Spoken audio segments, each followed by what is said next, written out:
चिरून त्यांनी त्या नंदीला पाण्यात टाकलं। दोडामार्ग मध्ये आल्यानंतर नाश्ता कुठे करायचा? नमस्कार, मी श्रेया सावंत, फील द कोकण मध्ये तुमच्या सर्वांचं स्वागत आहे। आणि कोकणात दोडामार्ग तालुका एक्सप्लोर करायचा राहिलेला, म्हणून आज आम्ही आलो दोडामार्गला। मग दोडामार्गची सुरुवात करतोय आपण मांगेली वॉटरफॉल। चला तर मग या मांगेली वॉटरफॉलला कसं यायचं आणि दोडामार्ग मध्ये आता काय बघू शकतो, चला या व्हिडिओत तुम्हाला दाखवते।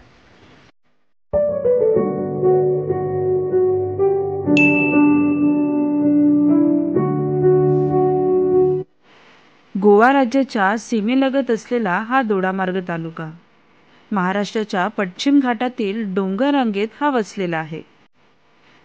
येथील नद्या, हिरवीगार वनराई, बॅकवॉटर या सर्वांमुळे हा तालुका ओळखला जातो। सिंधुदुर्ग जिल्ह्यातील सर्वात लहान तालुका म्हणजे दोडामार्ग। तर या दोडामार्ग तालुक्यामध्ये आपण काय काय पाहू शकतो हे आज आपण या व्हिडिओमध्ये जाणून घेणार आहोत। जसे आम्ही दोडामार्ग तालुक्यात एंटर केले, आम्हाला दूर दूरवर धुके पसरलेले दिसले। त्याचबरोबर लांब लांब धबधबे सुद्धा वाहताना दिसत होते।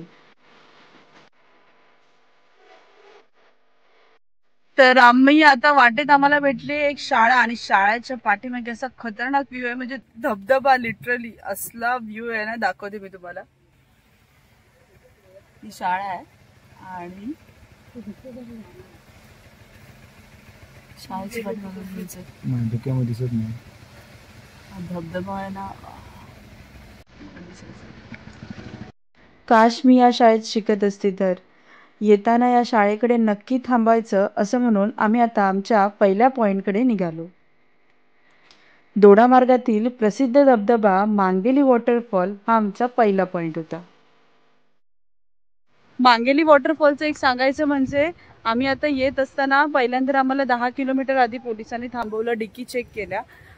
तर खरंच खूप चांगलं आहे, कारण धबधबे म्हटले की एकच डोक्यात येतं की ड्रिंक करा, सगळं मजा करा, सगळा कचरा तिथे टाका आणि धुमशानं घाला।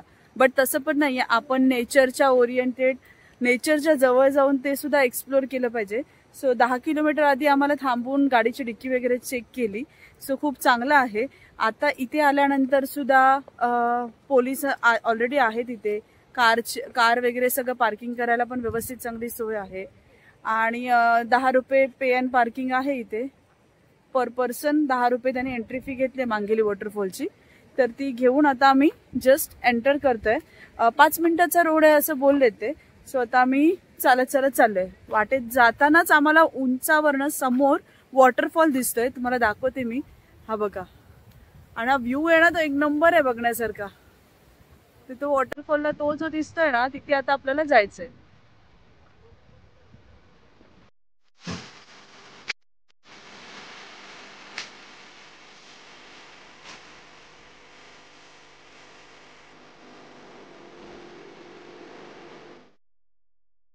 तर आता मी 5 मिनिटं प्लेन रोडने चालत आलो, आणि या ठिकाणी छोटी छोटी हॉटेल्स पण उघडली आहेत, ओपन आहेत। पण आता तर सध्या हॉटेल्स बंद आहेत, छोट्या छोट्या टपऱ्या आहेत। पण मला एकाने सांगितलेलं की तुम्ही जाताना वरती काही दुकानं नसतील, त्यामुळे खायचं आणि पाणी बॉटल नक्की घेऊन चला। सो आम्ही त्या ह्याने आलोय, म्हणजे ऍक्च्युली मी भरपेट नाश्ता करूनच आलोय। तर आता आम्ही जो चांगला रोड आहे तो 5 मिनिटाचा संपलाय, आणि आता आम्हाला पुढे असं ट्रेक करायचं आहे।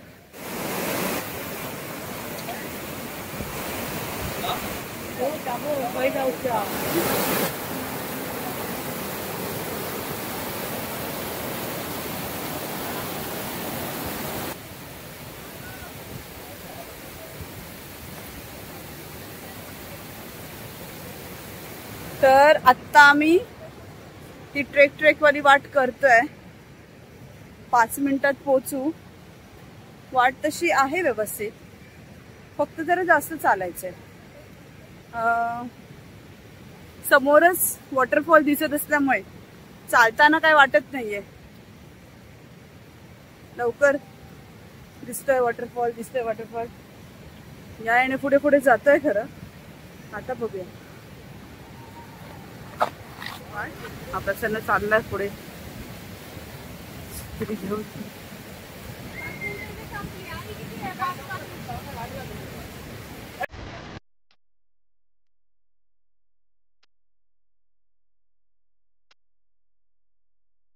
5 मिनिटावर वॉटरफॉल आहे असं म्हणत म्हणत साधारण 20-25 मिनिटं तरी आम्ही वर चढत गेलो.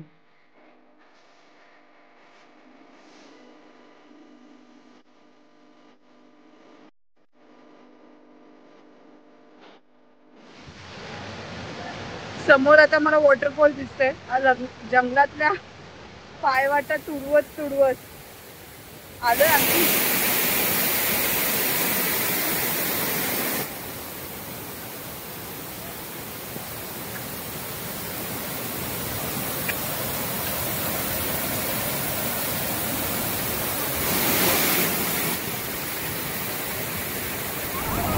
या पॉईंटपर्यंत पोचायला दगडांचा रस्ता होता, म्हणजे जाऊ शकतो तू, पण याच्या वरती चढत जायला थोडं कठीण होतं. आणि वर गेल्यावर आमची जी हालत झाली आहे ती तुम्हाला ह्या पुढे व्हिडिओमध्ये दिसेलच.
आता आम्ही वॉटरफॉल वरून खाली उतरलोय आणि खाली सुद्धा ज्यांना चढता येत नाही तर हे लोक इकडे पाण्याच्या ह्याच्यात मजा करतायत.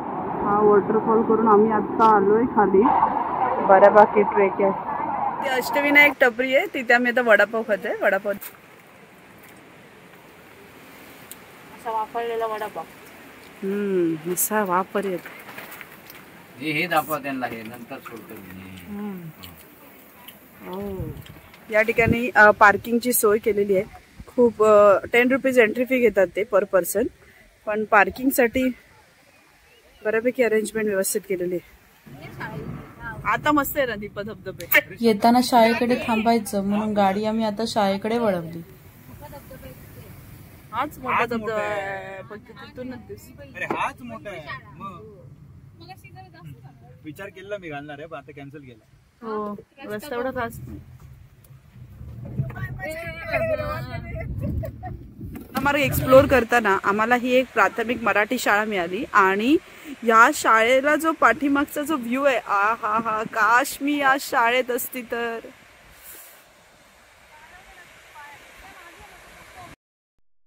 तर आता आमचा सेकंड पॉईंट होता तो म्हणजे तिलारी डॅम.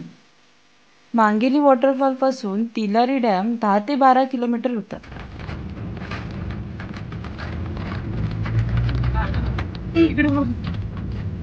सूर्य आला ना म्हणजे आई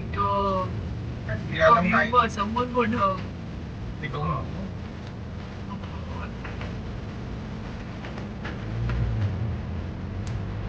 सत्तावी पोहोचतोय जलसंपदा विभाग तिलारी आंतरराज्य पाटबंधारे प्रकल्प. तर आता आपण आलो आहोत तिलारी डॅमवर. तिलारी डॅम मी आता तुम्हाला दाखवते. तर या ठिकाणी या डॅमची माहिती दिली की याची लांबी साधारण 1032 मीटर आहे आणि त्याप्रमाणे हे किती हेक्टरमध्ये आहे, किती गावांच्या अंडर येते, सर्व किती आपल्याला हा डॅम दिसतं.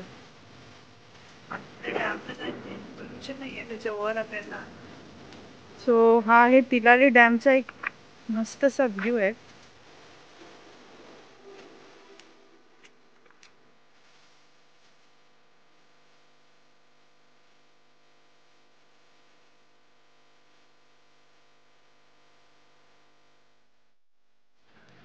तर आम्ही या डॅमवर आता आलोय. बघण्यासारखं एवढं जास्त तर असं काहीच नाहीये, थोडीशी डिसअपॉइंटमेंट आहेच म्हणजे. थोडेसे फोटो काढले, व्ह्यूज तर आहे अप्रतिम, पण मेंटेनन्स अजिबात नाही. हा रोड सुद्धा खूप स्लिपरी झालाय.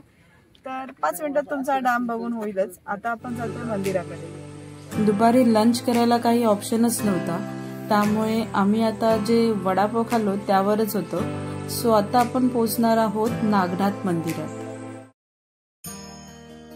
हे एक पांडवकालीन प्राचीन असे मंदिर आहे. या मंदिराची एक आख्यायिका आहे, ती खूप प्रसिद्ध आहे, म्हणून आम्ही या मंदिराला भेट द्यायला आलो आहोत. ही आख्यायिका मी पुढे या व्हिडिओमध्ये सांगितली आहे.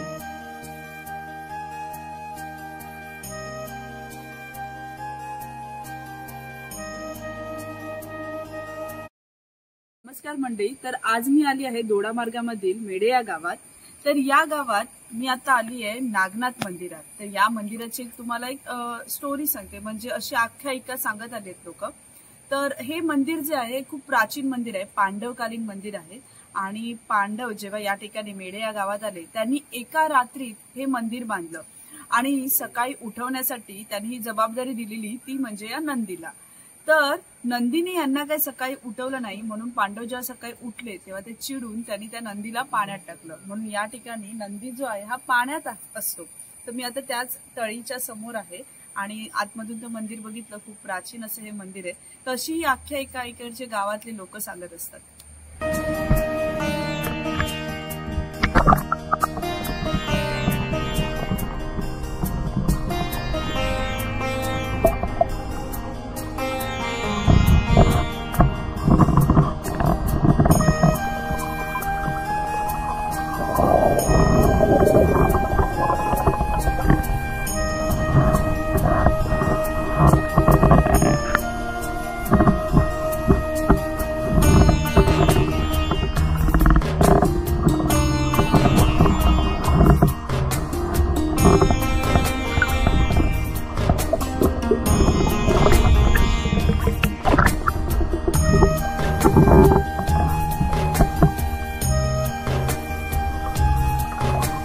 मंडळी, मी आता दोडामार्गमध्ये आली आणि दोडामार्गमध्ये नाश्ता कुठे करायचा, दोडामार्ग एक्सप्लोअर करताना म्हणजे कोणत्या हॉटेलमध्ये जायचं. तर आता मी जी आली आहे ती वैभव हॉटेलमध्ये. हे हॉटेल 1983 पासूनचं जुने हॉटेल आहे आणि या ठिकाणी आम्हाला व्हरायटी ऑफ म्हणजे वेगवेगळे, आम्ही सगळेच ऑलमोस्ट मेनू मागवलेले. तर काय काय मेनू मिळतात ते मी तुम्हाला जस्ट मेनू कार्ड दाखवते बघा.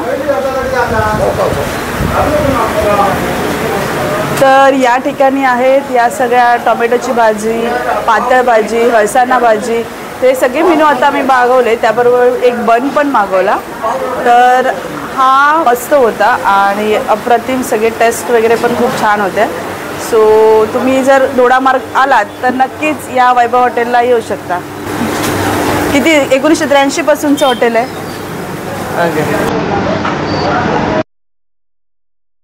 सकाळपासून काहीच न खाल्ल्यामुळे वैभव हॉटेलला भरपेट नाश्ता करून आम्ही परतीच्या प्रवासाला सुरुवात केली. तर डेगवे गावातील आम्हाला हे श्री महालक्ष्मीचं मंदिर दिसले. याचे इन्फ्रास्ट्रक्चर खूपच सुंदर होतं, त्यामुळे आम्ही मंदिरात गेलो. देवीचे दर्शन घेतले, थोडा वेळ दिवसभर काय काय केले याच्या गप्पा मारल्या आणि कणकवलीला पुन्हा परतीच्या प्रवासाला सुरुवात केली. कोकणातले असे छान छान व्हिडिओ पाहण्यासाठी फील द कोकण या चॅनलला नक्की सबस्क्राईब करा.